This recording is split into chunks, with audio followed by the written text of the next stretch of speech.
Hi mga ka-friendships! Mayong adlaw sa tanan! Mga ka-friendships, welcome back dito sa ating channel at sana okay, masaya at magandang araw natin lahat ngayon. So, pagpasensya nyo na mga friendships, no, kung magkita-kits ulit tayo sa video na to at hingi ulit ang lola ninyo ng konting oras at samahan ninyo ako mula dito hanggang dulo dahil alam ko, naniniwala ako na meron kayong mapupulot at magandang balita sa ating video mga friendships. Yes! Alam kong meron kayong matutunan nito. So, ito na nga mga friendships. Sa ating video ngayon, magbibigay lang ako ng side ko, opinion ko, reaction ko tungkol doon sa na-post ko sa Facebook page ko mga friendships. At by the way, sa mga hindi pa nakapag-follow, baka ikaw mga friendships noon, baka ikaw ngayon nanonood, hindi ka pa naka-follow sa Facebook page ko, please puntahan niyo mamaya pagkatapos natin panoorin ang video na to. Ang Facebook page ko ay Jun Gula Gula TV, na may total following na 29K or 29,000. So mag-follow kayo para updated tayo sa lahat ng ganap sa buhay mga friendships, pagiging teacher. Yon. And then baka mga friendships, matagal ka nakapanood dito sa ating video. And then, until now, hindi ka pa nakapag-subscribe. Baka naman, mag-subscribe ka na ngayon, mga friendships, at i-click nyo ang bell para updated kayo sa lahat ng mga videos natin i-upload. At una kayong makapanood. At mamaya, alam ko, magugustuhan mo ang video natin ngayon. Bigyan mo ng thumbs up at i-share mo ito para marami din tayong ma-invite na mga friendships para dadami tayo dito. Dahil, mga ka-friendships, 58,000 na tayo, kunting-kunti na lang tumbling, split. Makakaabot din tayo sa 100 subscribers at makapag-silver play button din tayo. Ganun yun. So ito na nga, balik tayo sa content natin ngayon mga friendships. Nakapag-post ako sa Facebook page ko about doon sa mga ka-friendships teachers natin na mga nakapasok sa required na minimum points na 50 cut-off sa reclassification for expanded career progression or ECP. So congratulations sa inyong lahat. Alam kong super dami nakapasok. I think halos lahat ng hindi na DQ nakapasok lahat doon sa required points doon sa 50 na cut-off score. Kasi sa school namin mga friendships, pasok lahat. And then, halos mga scores nila ay nasa 70 pataas and 90 ganun. 90 plus ganun. Super tataas na mga scores. And blessed din kami mga friendships kasi sa school namin, ang babait at gagaling ng mga MTs namin, ang napaka-generous magbigay ng points. And then, sa principal din namin at sa aming PSDS, mga mababait at magagaling. Kaya, bonus na din yun sa amin. Pero alam kong dumaan sa ang papel namin sa maayos at striktong pag-check ng papel. So, talagang qualified sila for the position na in-applyan nila. So, ngayon, may napapansin lang ako sa Facebook ko. Ang daming mga dumadaan sa timeline ko ng thank you dahil promoted na daw sila sa pagiging, T2 sila nag-apply for T3 for T6, or T3 to T5, ganun. Ang dami na nag-thank you. Yung nakita ko, car pa lang. Comparative assessment result pa lang ang lumabas mga ka-friendships.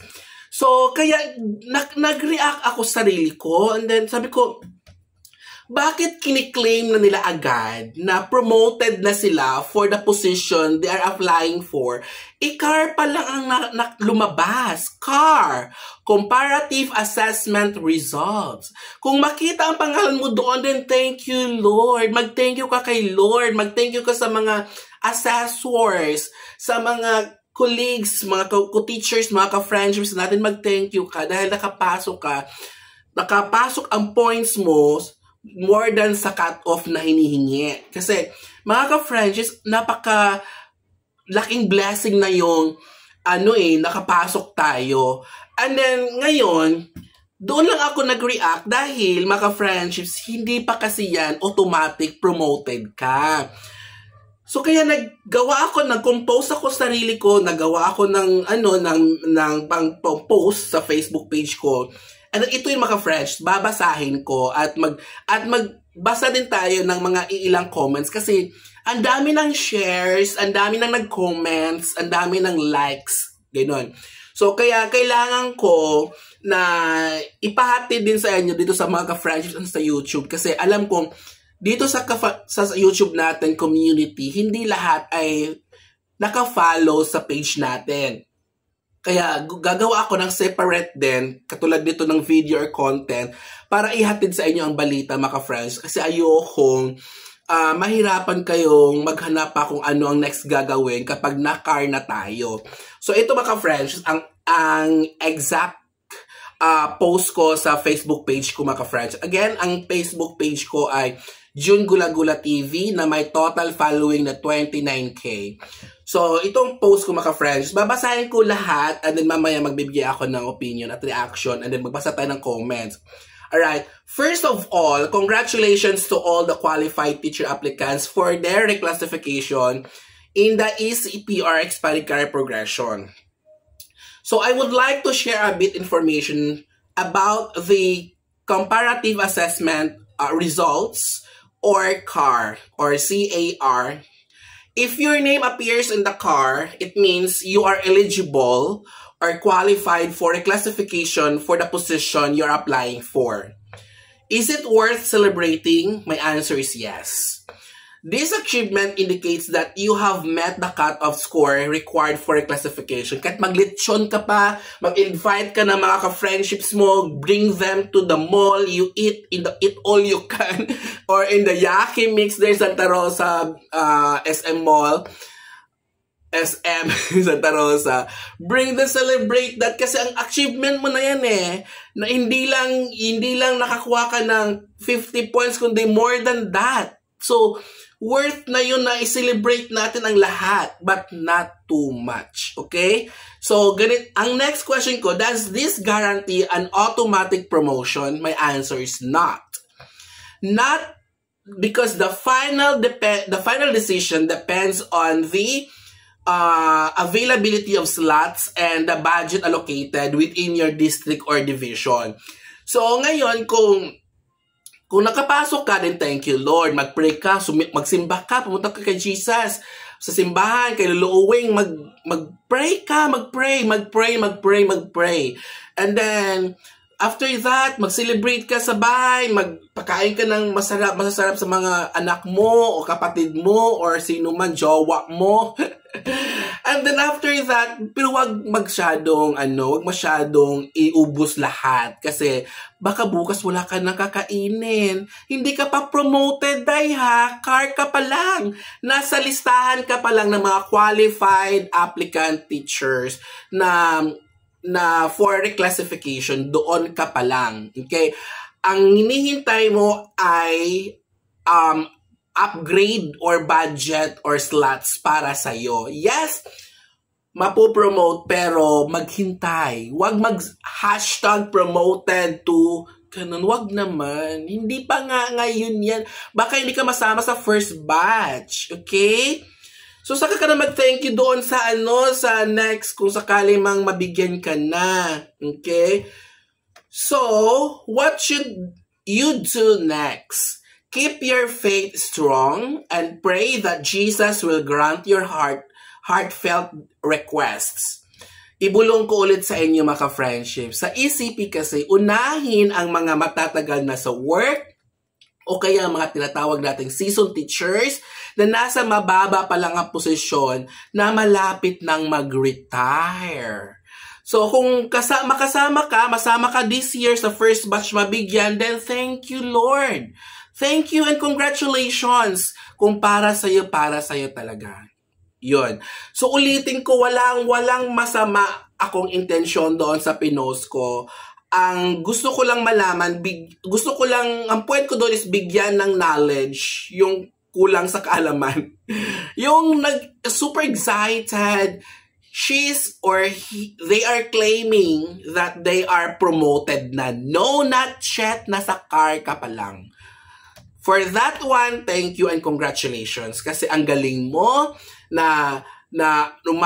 alam mo, doon nga ako masyadong napabilib, napahanga doon sa mga pinost doon sa mga car result, mga car din, na ang mga scores sila ay 99.99, 99.98, 99.97. Ang tanong ko, sila kaya itong mga season teachers o kaya mga batang teachers pa? Kasi alam niyo mga friendships, mayroon talagang unfair dito sa ECP. May unfair talaga dito sa part na to dahil nawawala kami. Ako bago akong teacher, Doctor of Education. No? Tapos hindi kami makapag-express way doon sa mga season teachers sa ECP dahil sila lahat nakapasok din. So unahin sila. Well, deserve naman din nila kasi matagal naman din sila sa pagiging teacher 1, teacher 2, teacher 3. Pero kaya lang kasi mga friendships, kanino bang kasalanan na hindi ka nag-aral para mapunta ka doon sa master teacher o anuman, head teacher, principal. So, parang nagmukhang kasalanan pa namin mga bagong teacher kaya sila hindi na-promote.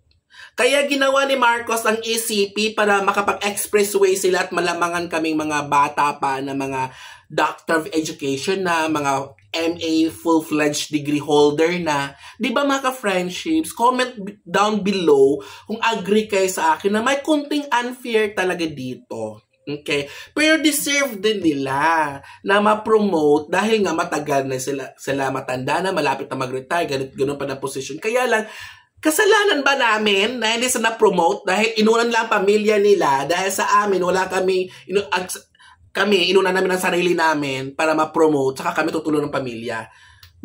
Magkaiba siya pero same ang goal na inuna lang ng pamilya. Kami inunan namin sarili namin, sunod na ang pamilya kapag na-promote na. Di ba mga friends? Kaya ako, mayroon akong separate na video na gawa na sana i-amend ulit, i-revise ulit ang ECP para magbigyan tayo, mga bata pa lang sa serbisyo, pero mga MA, PhD na degree. So, para naman maka-expressway, tulad nung yung ERF dati, kasi T1 ako, naging T3, 1 year pa lang T3 agad, di ba? So, sana ganun may ganun klase maka-friendships sa ECP, special part ng amendment dito, 'di ba maka-friendships. So ito na nga. So may nag-comment dito kasi sabi ko, yung mga nasa car, huwag pong i-claim agad na promoted agad-agad. Ganun ko.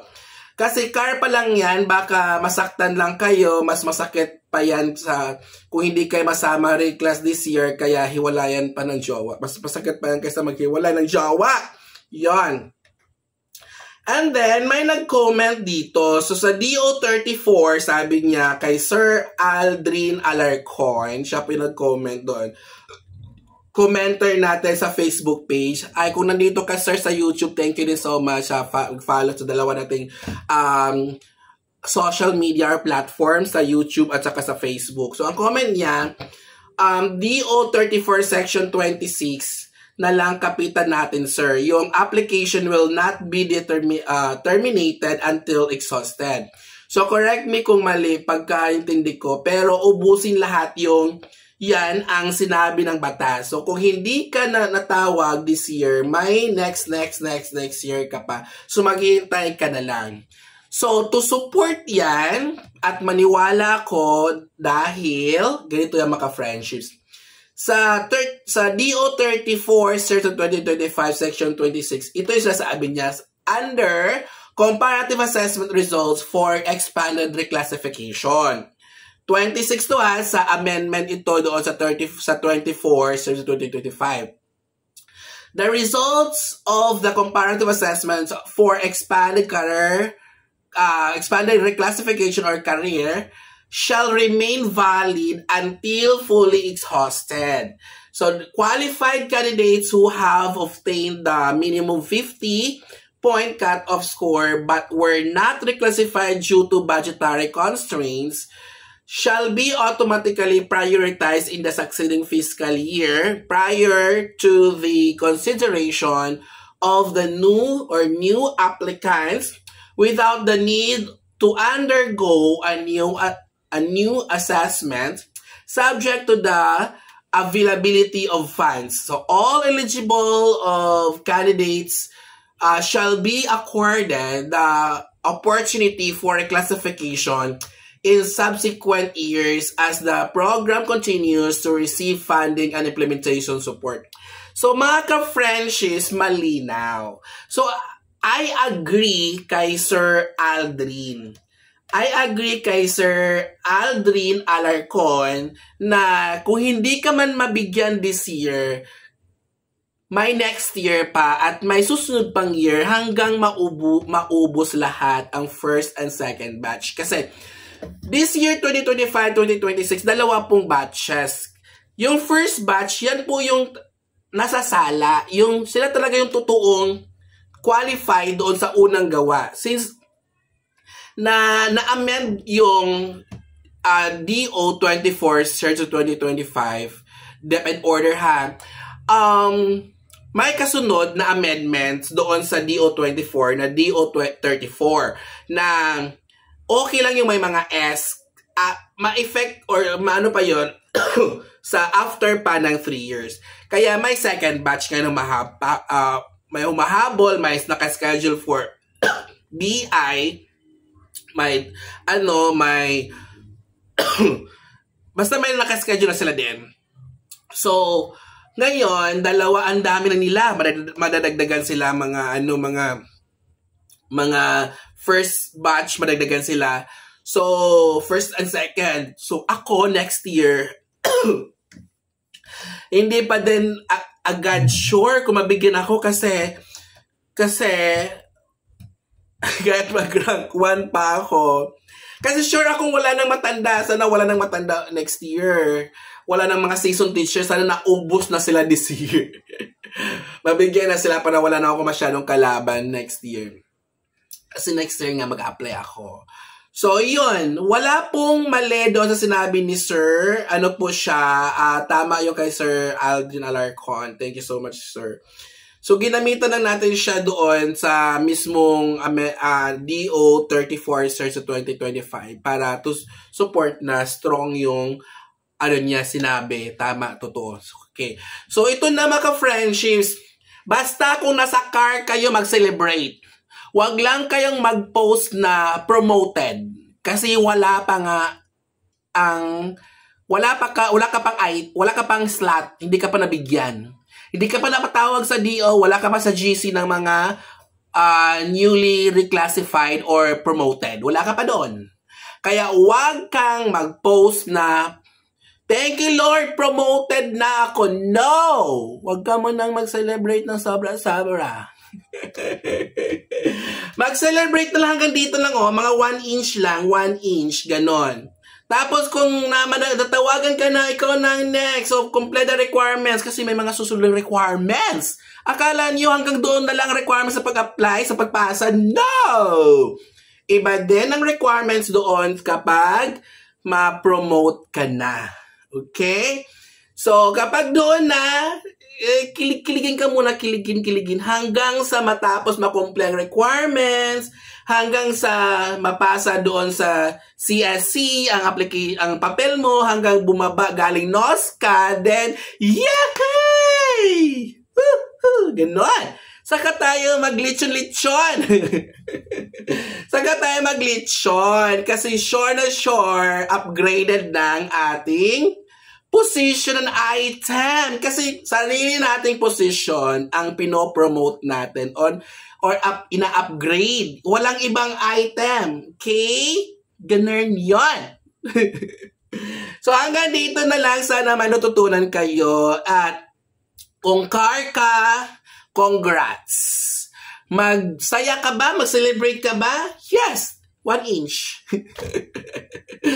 Pero kung season teacher ka na car ka, congratulations, kasama ka sa first batch.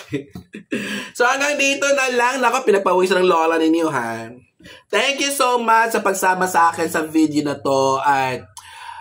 And sa mga hindi pa, advice ko ha, sa mga hindi pa nag-apply for reclass this year, mag-apply kayo next year. Ang dami kong mga materials dito sa channel na binigay.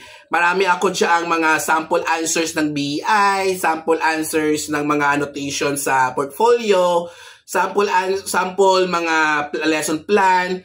At kung gusto nyo ng isang package talaga ng portfolio, mga annotations, hindi na kayo mahirapan magsulat-sulat pa, kompleto na isang package na for T2, T3, T4, or hanggang T7 and Master Teachers 1 to 5, then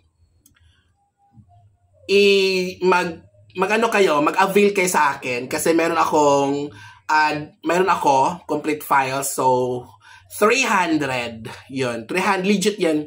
Meron akong video para dyan. So, pinopromote ko lang dito. Baka viewer ka ngayon and hindi ka pa nakapag-reclass tapos preparing ka for next year. So, para hindi ka na mahirapan, mag-avail ka na sa files ko sa complete files annotations, sample answers ng BI, sa interview, then ganun, mga other requirements na kailangan mo, mga MOVs, ganun, kompleto na. Wala lang siyang PowerPoint, DLL, ikaw magawa nun. So, kung gusto mo, ibang file ninyo, ibang usapan yun.